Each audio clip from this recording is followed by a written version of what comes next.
I'm Scott Wolfe, and I am co-owner of Oak Spring Farms. I love growing up on the farm, gave me a lot of responsibilities. It's a lot of work, but it's always been a great life. My brother and I are partners with my mother. My mother still has interest, and we talk to her every day since Dad died. The day-to-day operation is Steve and I. He runs more of the crops, and I run more of the dairy. We've had compliments that we get along well. My name's Steve Wolfe. I'm a co-owner of Oak Spring Farms. Some days it would make it easier if we were both alike, but I'm not sure if you see the whole picture when you're both looking at it from the same angle. The question is if you can come and find middle ground and make it work. Every day's a new challenge, that's for sure. You just take them on as they come, and yeah, there's days when it's harder than others, but there's always something to look forward to.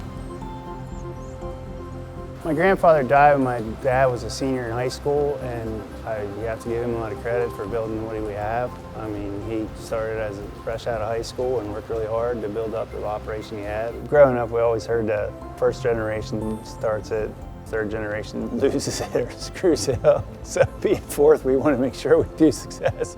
I mean, you always have ups and downs. That pendulum always swings. It just seems like that pendulum swings so much more than what it did growing up.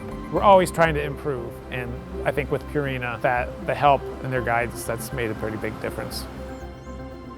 It doesn't matter what business you have, you grow the business or become stagnant, but it's nice to know having somebody that is aware of what's going on your farm, your business, and what your needs are. That's very advantageous. If you have a progressive, successful business, it's easier to bring the next generation in. Can we hang on that long till potentially one of them be interested? I don't know. My son is almost 7. He has a strong interest, and you know, I hope he keeps that. Depending on how the winds blow or how the economy goes, you think differently. You're still trying to get more milk out the driveway. I think every year is different. I think there's a challenge every year, whether it's a wet year or a dry year. I guess we don't know what average is anymore. I just think that's what farming is. It's a constant challenge, and you just have to overcome it, and you just got to learn to take it in and do your best. I know he prides himself on the amount of milk that he can send out the driveway. I pride myself on the crop that I can grow and the job that I do, and I believe what I do helps with what he does.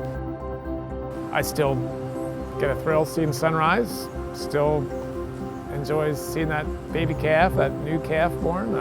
I still like to see the employees laugh. I like to see, for the most part, people happy and content. I like to see things grow. Hopefully you can take time and thank God every so often for good days.